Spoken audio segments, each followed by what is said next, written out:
The Odd Couple. The inspiring story of two opposites' decades-long friendship. Disdain at first sight marked their initial encounter. But now, after 4 decades, they remain the closest of friends. Back in 1983, during my junior year at Yale, I thought I had met all the people I wanted to know. I had befriended most of the gay and lesbian students, as well as the theater enthusiasts. I had gotten acquainted with everyone in my major, which consisted of only a handful of us who were pursuing degrees in Latin and Greek. I had also crossed paths with a few visual artists, several comparative literature majors, a philosopher or two, and 3 mathematicians. However, there were some people I had no interest in getting to know. The jocks. And it seemed that they felt the same way about me.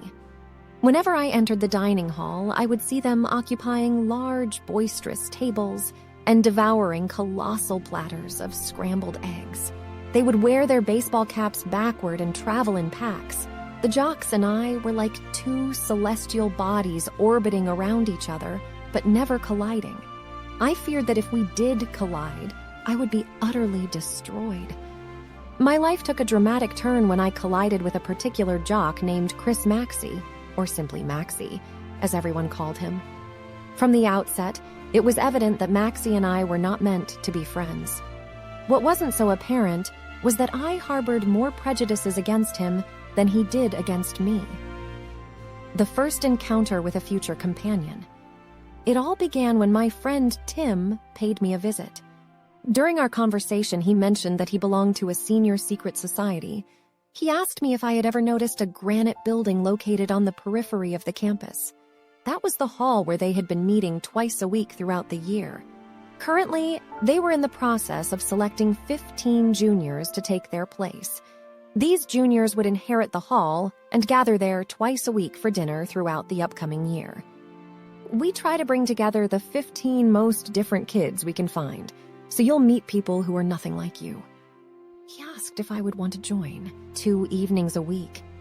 With 14 kids whom I may not recognize or may not even like. What's more, what if I developed a fondness for them, but they did not reciprocate my feelings? I concluded that I could merely steer clear of those I didn't like. And as for them not liking me, that was simple. I wouldn't give them the chance to get to know me. Why bother? On the first night we met at the hall with the 13 other initiates of the secret society, I had no clue that Maxey was a wrestler. Nevertheless, it was evident that he was an athlete of some sort. I'm only 5 feet 8 inches tall, and I've always felt anxious around bigger people. Maxey was considerably taller than me. His biceps were so large that he had cut V's into his t-shirt to accommodate his arms through the sleeves. With a wide grin on his face, he surveyed the room and scrutinized everyone. The rest of us were relatively silent, but not Maxey. He exclaimed greetings to all of us before leaping up to people and introducing himself. Maxey's hair was neatly combed, and he had a classic square jaw and a mischievous, jittery energy. His pointy ears made him look like Peter Pan and gave off the impression that he was about to play a practical joke. When Maxey approached me and extended his hand, I shook it swiftly. He remarked that he had seen me previously and remembered my wild hair. He said it with a grin, but it sounded almost threatening. We stood uncomfortably for a few moments. Someone was attempting to catch my eye. Maxey smiled once more and courteously stepped back. That evening, I conversed with nearly everyone in the group. Maxey stood out as the most boisterous among us. He occupied a lot of space, knocked over items, and consumed copious amounts of beer. He tried much too hard, and I found it overwhelming with his high fives and instant nicknames. Mine was Schwalb's. Whenever he went to one side of the hall, I went to the other. The following morning, I had a throbbing hangover. I cringed as I recalled speaking excessively about myself with everyone. Knowing that there was one person who had acted more wildly than I had gave me solace. Maxey. I promised myself that when I returned to the hall, I wouldn't do anything to draw attention and would steer clear of Chris Maxey.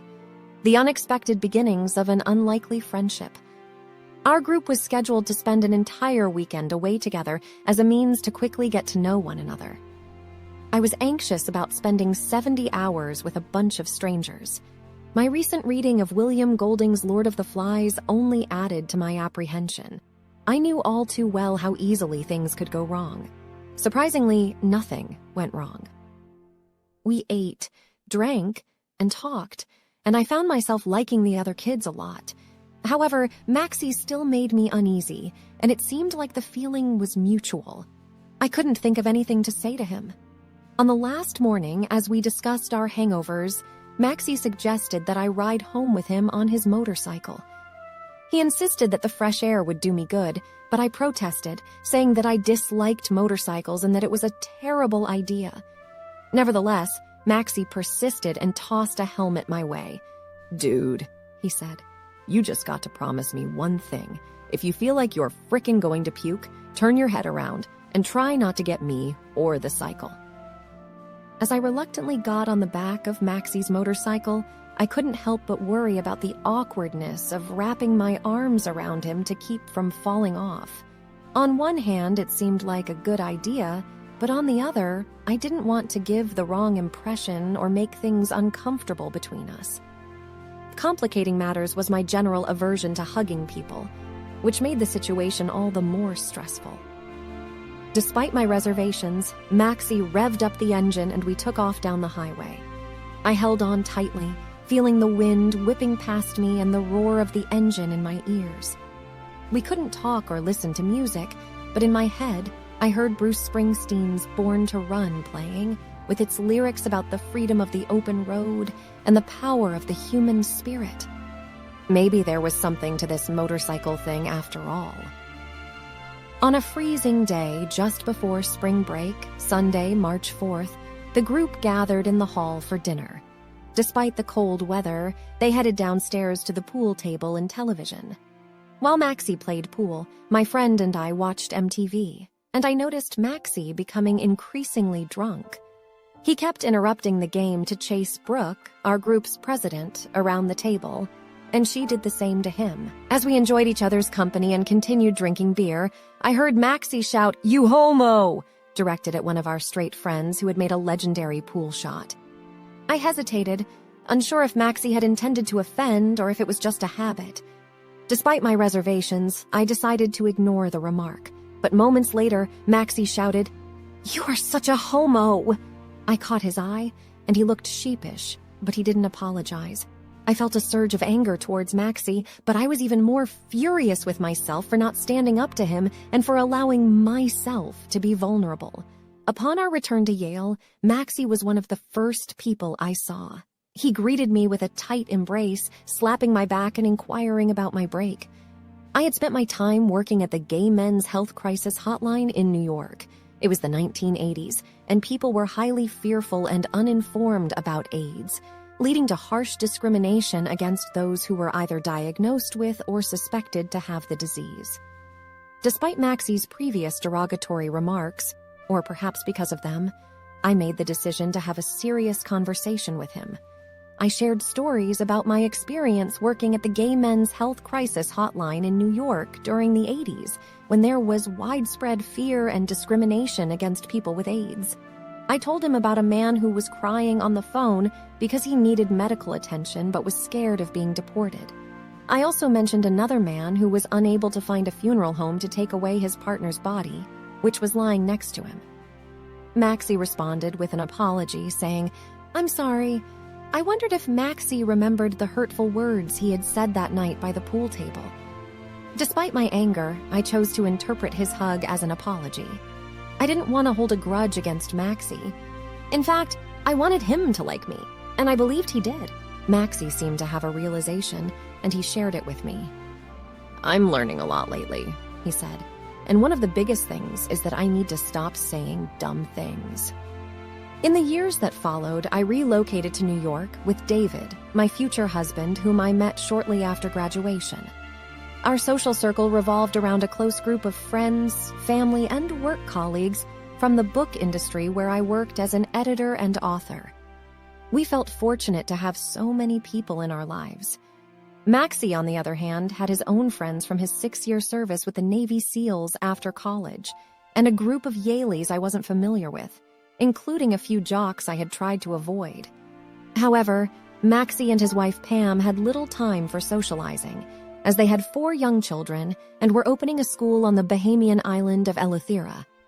Despite the infrequent communication, I believed my connection with Maxey remained strong. I knew that if I ever needed help, Maxey would be there for me, and I would do the same for him if he ever required my assistance. In May 2016, Maxey called me and delivered some terrible news. I have a brain tumor. Stunned and unsure what to say, I simply offered my condolences. Maxey went on to explain that he had asked the doctor if it was a colloid cyst, the same condition that had taken his father's life. But it was something else, an acoustic neuroma, a non-cancerous growth on his auditory nerve that could cause serious problems if it continued to grow. As he spoke, I felt a wave of panic wash over me. Even though we had gone years without seeing each other or talking, I couldn't bear the thought of losing him. Maybe it was because I sensed that Maxey held a better opinion of me than I deserved. Whatever the reason, I resolved to be a better friend to him, more accepting, less judgmental, and less fearful. Maxey's operation had brought a change in their friendship. Before that, the author felt she needed a valid reason to call him, but now they found themselves talking more often. They would talk during moments when the author might have turned on the television and Maxey might have stepped outside to work on his boat. The author found that the phone remained a miraculous mode of communication, unlike electronic communication. It brought the live voice of a friend, making it feel like a theater. Surprising and unpredictable.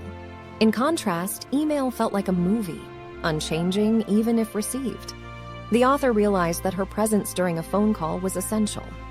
Several months after Maxey's surgery, I found myself experiencing health issues of my own. I was plagued with shooting pains and burning sensations in my feet, dizziness, fatigue, and vomiting. Eventually, I was diagnosed with a neurological condition known as small fiber neuropathy. Despite my struggles, I only confided in a few people about my condition. In May of 2017, Maxey and I had a very different kind of conversation. Instead of asking me how I was doing, Maxey was angry. "I'm really pissed at you," he said. Thinking he was joking, I asked, "What did I do this time?" "No, seriously, I'm really, really angry. Every time we talk, I ask you how you're doing, and you always say you're fine, but I just got off the phone with Singer and he says you're not fine. I've been asking how you're doing, and you never say anything." Feeling guilty, I apologized. "Yeah, I'm sorry. I mean, it's this weird thing with my small nerve fibers, and it's pretty painful and makes me dizzy, and they don't know what caused it, but it's not going to kill me." After a long silence on the phone, Maxey abruptly ended the call. Initially, I felt defensive about my illness and thought it was my business to keep it to myself until I was ready to share it. But then, I realized how much Maxey had trusted me by being vulnerable with his medical problems. He had shared everything with me, including his fears and doubts, during and after his operation. On the other hand, I had shared nothing with him, which made me feel furtive and selfish. The following day, I decided to come clean with Maxey and wrote him a long email disclosing my small fiber neuropathy story. A few moments after he received my email, he called and left a voicemail. He invited me and Singer to dinner in New York in July, and he would pay for the meal. He forgave me, but with one condition. I had to tell the truth about how I felt when he asked. He also sent me a message of support saying he missed me and was sending me strength. After 40 years of friendship, Maxey and I were sitting on a dock in Eleuthera, sipping beers and reflecting on our relationship. We were both 60, and I decided it was finally time to ask him something that had always been on my mind. "Hey, Maxey, do you remember when I rode back to Yale with you that first weekend and had to hold on to you to keep from falling off the bike? I was worried you might think I was coming on to you. Did you worry about that?" Maxey chuckled. "I honestly just thought I was giving you a lift. You didn't seem to like me much, and I wanted you to like me." I laughed, too. "Well, some things haven't changed. You still want everyone to like you." Maxey agreed. "Maybe that's why we're friends." As we sat there under the stars, I thought about all the things I had worried about over the course of our 40-year friendship. I wondered if I had been a good enough friend, if I had listened enough, shared enough, and confided in Maxey enough. But in that moment, it didn't matter. We were there, enjoying each other's company, with plenty of pages left in our friendship's book. In the end, I was concerned whether I had been authentically myself with Maxey throughout our long-standing friendship. As we sat on the dock drinking beers, I came to the realization that most of the things I had worried about for the past 40 years only existed in my own head. I realized that Maxey, too, had his own list of worries. It occurred to me that my friends probably have similar internalized lists. Perhaps that's why my friends are my friends, because we care enough to think about how our actions affect each other. Of course, we also enjoy each other's company and appreciate each other's personalities. After years of worrying, perhaps it was as simple as that. In the experiment, the students were asked to estimate the steepness of the hill. Those who were alone perceived the hill to be steeper than those who were with friends. The study concluded that having a friend by your side could make a difficult task seem less daunting. Thinking back to that study, I realized that Maxey had been that friend for me throughout the years.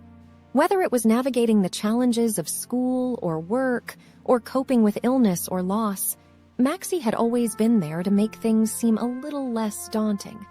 And in turn, I had been that friend for him. As we clinked our beers together on that dock in Eleuthera, I felt grateful for the simple joy of having a friend like Maxey. Maybe there wasn't much to know about either of us, but what mattered was that we were there for each other, through the highs and the lows, and that was enough. Years ago, researchers from the University of Virginia conducted an experiment on students, aiming to investigate the impact of friendship on people's perception of the challenges they face in daily life. The experiment involved giving heavy backpacks to students, some of whom were walking alone, while others were walking with a friend. Instead of being asked to climb the hill, the students were asked to estimate the slope's steepness. The results showed that those walking with a friend guessed the slope to be less steep than those walking alone. Moreover, the study revealed that the longer the friendship, the easier the hill appeared to both friends. Throughout the years, I had found myself doing things I never thought I would, like riding a motorcycle with a jock who I believed didn't even like me. Similarly, Maxey had invited me to go free diving with him off Eleuthera without oxygen. I knew I couldn't do it alone, but with my friend by my side, maybe it wasn't impossible after all.